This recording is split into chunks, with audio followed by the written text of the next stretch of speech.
Hello, my name is Kate Sarpali, and this is my Understanding Today's News final project regarding the killing of Qasem Soleimani and its coverage by the news. So, some background about this case was that Qasem Soleimani was a commander of the Iranian Quds Force, which is one of the most powerful forces in the Middle East and in Iran. And on January 3rd, 2020, a strike ordered by President Trump killed General Soleimani along with several other Iraqi military officials at an airport in Baghdad, Iraq. And this is considered by most to be the most severe escalation of Iranian US conflicts in a decade. So my expectations going into this analysis was that I expected news organizations to approach the coverage with several main angles. I expected some portion of the coverage to be focused on the purely objective circumstances of the killing, how the strike was carried out, where it was carried out, what led to the killing, what was the given justification, was there any intelligence that warranted this killing, and then what was the background about Soleimani, what made him important to Ryan, what actually laid the framework for his eventual death. And then I expected the two predominant narratives regarding the killing to consume the majority of the coverage. And the first narrative is that the killing was needed to prevent future attacks.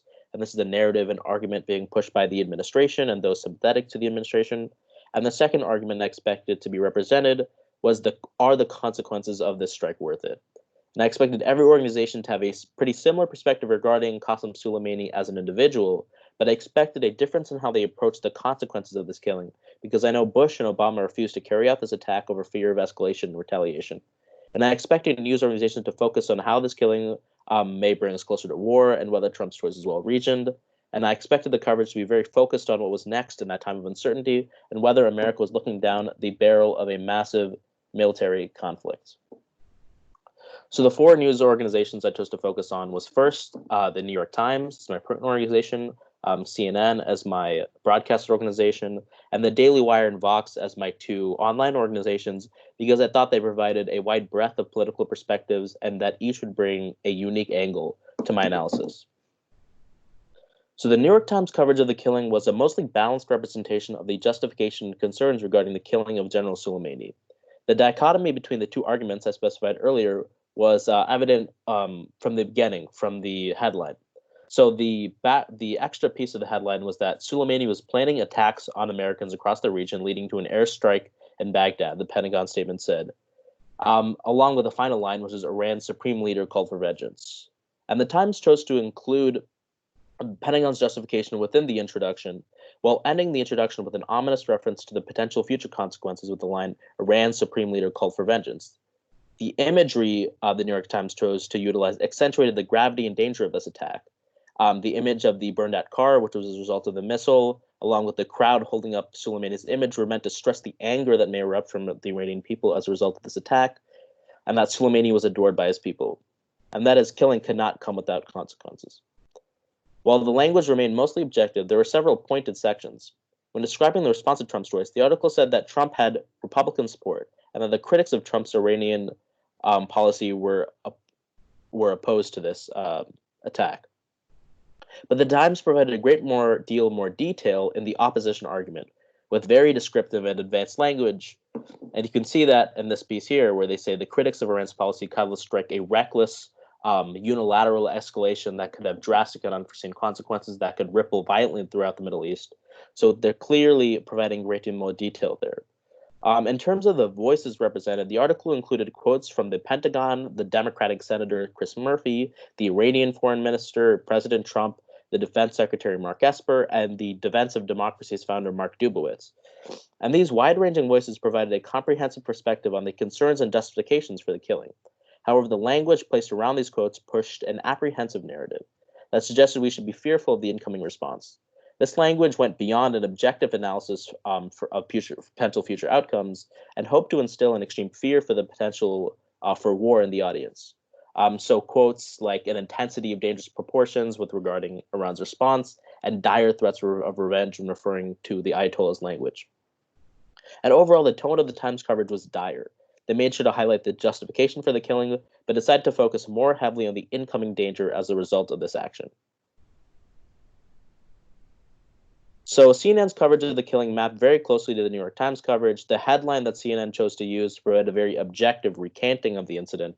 At this point, all the facts regarding the event were not out yet, so the headlines relayed the event in the most direct and unbiased way possible. The coverage ended up mirroring my expectations almost exactly. In the first piece of coverage, the anchor started out by stating all the indisputable facts regarding the killing, and then the Pentagon statement justification. But he introduces his correspondent by refuting the administration's assertion that this was a proportional response. The correspondent's tone, the security correspondent, reinforces the same narrative, fear of what comes next.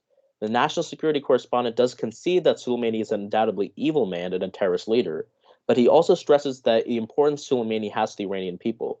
This point is ultimately central to the CNN's coverage because it comes up repeatedly in their second piece with Fareed Zakaria. Zakaria says it's difficult to convey just how revered Soleimani was to the Iranian people. Jim Scietto, while highlighting Soleimani's terrorist activities, specifies the broad influence Soleimani had and used that to highlight the potential for retaliation.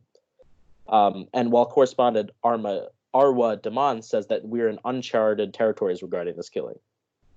All this serves to accentuate the gravity of this current situation, and that this event may have disastrous consequences going forward. The language and tone of the report suggests also that it goes beyond the objective sphere into a critical analysis of Trump's decision, especially in the second piece.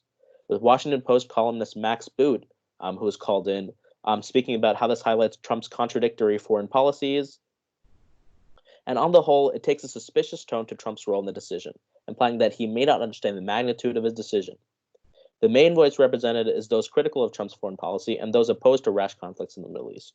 The imagery does not push any distinct narrative. It's mostly of the actual missile strike. But the body language of the reporters are solemn and informative, and they all combine to suggest that we are in for a very dangerous ride. So the Daily Wire's coverage of the killing of Qasem Soleimani is consumed by political bias, and every component of the coverage is made to push the narrative that Trump was courageous and justified in his decision to kill Soleimani.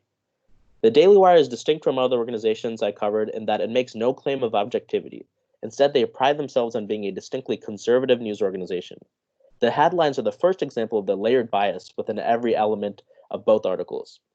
They introduce the killing as a just and proper strike in one article and highlight how the attack made the world a better and safer place in the other. Before reviewing any evidence regarding the attack, the authors are already suggesting that the reader should believe the strike to be absolutely justified and beneficial. The first headline also refers to Soleimani as a mastermind jihadist in hopes of reinforcing the narrative that Soleimani was purely evil, murderer, and thus deserving of death. The language within each article is wrought with both implicit and explicit bias. The most egregious example may be the very first paragraph of Josh Hammer's article, in which he wrote, "The contrast between the weak connotation of capitulation being applied to Obama and the powerful connotation of thunderous when applied to Trump shows the author's predisposition towards both figures." Shapiro's intro is similarly pointed, in which he refers to the strike as Trump's most audacious and brave move thus far. The content of both articles is similarly focused on the pro-Trump narrative. They both chose to highlight Obama's supposed appeasement of Iran and Iran's terroristic regime reign over the Middle East, and the only voice being represented is that of those sympathetic to the current administration. Shapiro and Hammer arguments closely mirror the arguments put forth by Trump and his officials, and Hammer even refers to the supposed intelligence of future attacks as credible simply because they were assessed by Secretary of State Mike Pompeo. Ultimately, the Daily Wire had the most biased and obfuscating coverage and was utterly disinterested in a legitimate counterargument to their perspective.